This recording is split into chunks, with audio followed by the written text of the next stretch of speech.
All right. Hey, everybody, welcome back. Today we are going deep into this code base that one of you sent us. Oh, yeah, this one's a doozy. It's a wild ride, let me tell you. Definitely wild. This is like if somebody took Wall Street, high finance and like mashed it up with AI, Mm. threw in a little bit of quantum physics, and then, For good measure. yeah, for good measure, Some spice. some spice. Exactly. We've got self-modifying code. Yeah. We've got AI models trained on what seems like completely random data. Uh-huh. We even have a touch of quantum encryption in here. It's all in there. Where do we even begin with this? I mean, honestly, one of the first things that jumps out at me is this calculate financial indicators function. Okay. It spits out a random 64-bit number. Okay, so that's weird, right?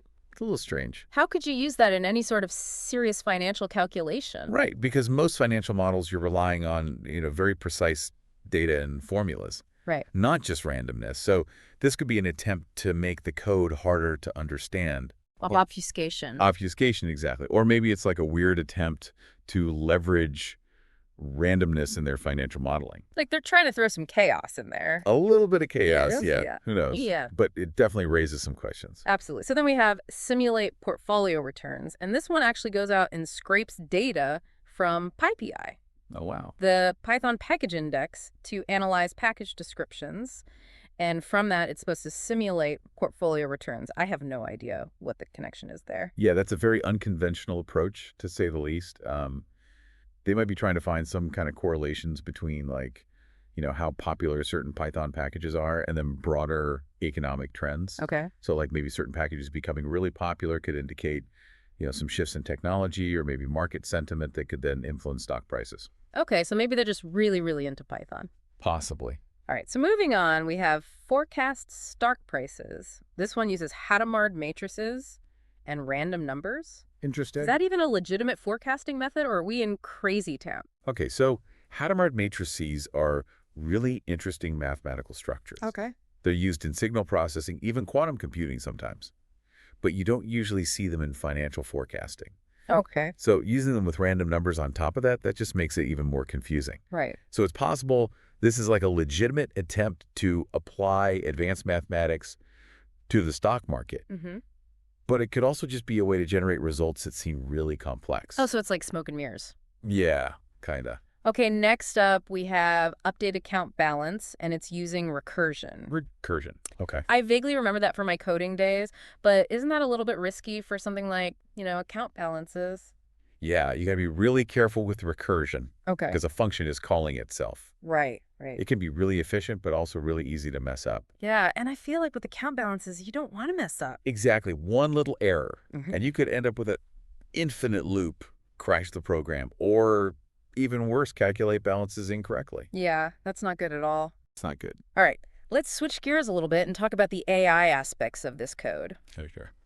So we've got this AI wrapper class that trains and uses various AI models, but we have no idea what they're actually for. Yeah, that's a bit of a mystery. What do you think about that? It's concerning because without knowing what data they're training these models on and what their outputs are supposed to be, it's impossible to know if they're valid or if there's any bias in them. Right, it could be for legitimate financial analysis or something much shadier. Right, you never know. And then to make things even weirder, the function that prepares the AI data combines the program's own source code Well, with Apple stock data okay, hold on. to train the AI. That's weird. What would that even produce? I have no idea.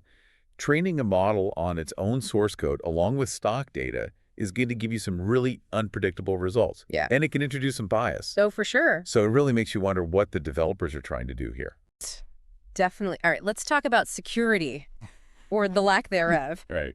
This DB manager function goes out and searches a network for databases, bundles them up into a compressed file, Uh-oh. and then uploads that file to a random public IP address and social media platforms. Whoa. Talk about a recipe for a data breach. That's like a huge red flag. It is. Collecting database files from a network without permission and then just uploading them to random places online is incredibly reckless. Totally. And then we have quantum encrypt, which uses elliptic curve cryptography for quantum encryption. Okay. Quantum encryption is super cool, It is. but is it really necessary here? I mean, quantum encryption is a really exciting field. It could revolutionize cybersecurity, Absolutely. but it seems a little out of place in this code. Yeah. Is it really needed for what they're doing, or are they trying to hide something? It's a Right. question that needs to be asked. Absolutely. Okay, so now for the really mind-bending stuff, the self-modifying code. So this documentation function actually modifies the program's documentation every single time it's called. It's rewriting its own history. It is. Wow. Self-modifying code is already tough to analyze. Yeah. But then when you have the documentation changing every time it runs, it makes it nearly impossible to keep track of what the code's doing. Right. It's a constantly moving target. It is. And then there's compute risk metrics, which deletes itself with a 10% probability every time it runs. Wow. Yeah, why would a risk assessment function have a self-destruct button? It makes no sense. It's like a safety mechanism that randomly deactivates itself. It is. Why would you want that? Yeah. And then to top it all off, generate financial report encrypts the code itself with a randomly generated key What? every time. Every time. So is that just a security measure or is there something more to it? I mean, encrypting the code itself is already pretty unusual. It is. It could be to protect their intellectual property or prevent people from reverse engineering it, but it could also be a way to keep security researchers or law enforcement from understanding what it does. Right, because if they can't access the code. Exactly, and then the randomly generated key just adds another layer of obfuscation on top of that. Yeah, like they're playing hide and seek with their own code. Pretty much. I am officially dizzy. Me too. But we are just getting started with this code base. We will be back in part 2 to unravel more of this digital enigma. There's a lot more to unpack here, folks. Buckle up. Welcome back to the deep dive. It feels like we've barely scratched the surface of this crazy code base. I know, right? Last time we were talking about those self-destructing functions and that mysterious AI. And don't even get me started on that DB manager. Yeah, there's still so much to unpack here. Where do we even go from here? Well, maybe we can start by grouping some of these functions together and see if we can spot any patterns. Okay. Like, for example, we have compute risk metrics and evaluate credit score. Mm-hmm. Both of those exhibit behaviors that could be considered, self-sabotaging. Yeah, that compute risk metrics function deleting itself randomly, that's still bugging me. It's super weird, right? It just seems so counterintuitive. If you're trying to assess risk, shouldn't you want to keep a record of those assessments? Exactly. It's almost like the code is trying to cover its tracks. Like it's trying to hide something. Right. Maybe it's a way to protect itself from being analyzed or reverse engineered. So if someone tries to dig into the code, it just disappears? Gone. That's kind of creepy. It is a little bit. What about that evaluate credit score function? That one had some interesting comments in it. Oh, yeah. That to-do list was pretty unsettling. It was. It basically outlined a plan to collect tons of personal data. From everywhere. Yeah, from social media, security cameras, you name it. It sounds like a recipe for a surveillance state. It does. Collecting data from security cameras, that's a major invasion of privacy. Seriously. And then they even mentioned selling the data to third parties. Which is a whole other can of worms. Right, because now you're talking about consent and data ownership. Exactly. They're definitely walking a fine line here, both legally and ethically. It's getting a little bit too Black Mirror for my liking. Yeah, it makes you wonder about the developers' motivations. For sure. Do they even realize the potential consequences of what they're doing? Maybe they just don't care. It's scary to think about. It is. So let's go back to those web frameworks for a second. Okay. FastAPI, Flask, Bottle Quart. Why are they using all 4 at the same time? It's bizarre, right? It's like a web framework buffet. I bet each framework serves a specific purpose. Okay, I can see that. Like maybe FastAPI is for those super fast API calls? Right, and then maybe Flask is for building the user interface. So it's like a Frankenstein's monster of web frameworks, each part stitched together to create something unique. Yeah, kind of a patchwork of different technologies. But why all the complexity? That's the million-dollar question. Is it intentional, or is it just a result of experimentation? Like they were just throwing things at the wall and seeing what stuck. Could be. And then there's the whole Reddit scraping thing. Oh yeah, we can't forget about that. Which raises even more concerns about data privacy and consent. Exactly. Just because data is publicly available doesn't mean it's ethical to scrape it and use it however you want. Especially if you're identifying individuals or analyzing their behavior. Right. It's a very gray area. We need more transparency from companies that are doing this kind of data collection. Absolutely. Users should know how their data is being used. And they should be able to opt out if they want to. I completely agree. So as we wrap up part 2 of our deep dive into this code base, Buckle up, there's more to come. what are your biggest takeaways so far? I think this code is a perfect example of the challenges we're facing in today's technological landscape. We've got incredible innovation and the potential for amazing things, Hmm. but we also have to be very careful about the risks of misuse and the ethical implications. It's like we have this incredibly powerful tool, and we're still figuring out how to use it responsibly. Exactly. Mm. We need to be mindful of the consequences of our actions. Couldn't have said it better myself.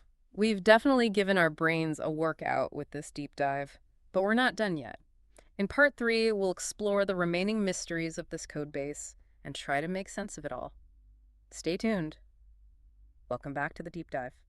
You know, after spending all this time with this code, I'm starting to feel like I'm in one of those sci-fi movies. I know what you mean. It's a wild ride for It sure. is, and we still haven't figured out why they're using 4 different web frameworks. Yeah, that's still a head scratcher. Is it just to show off, or is there actually a reason for it?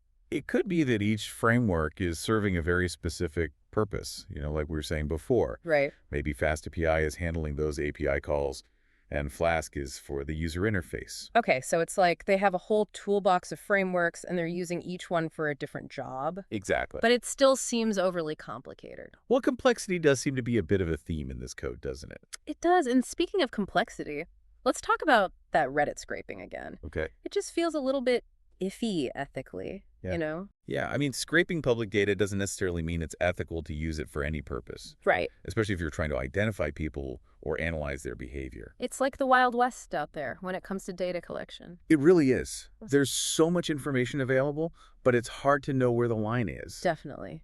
So we need more transparency from these companies. Absolutely. Users should know how their data is being used, Yeah, and they should have the option to say no. I agree.